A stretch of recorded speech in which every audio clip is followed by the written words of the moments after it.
বাজার কমপ্লিট, দেখো সবাই তারপরে বাজার কমপ্লিট করেছি।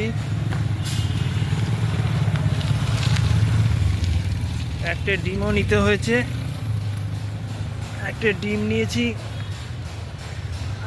আজকে ছেলে মেয়েরা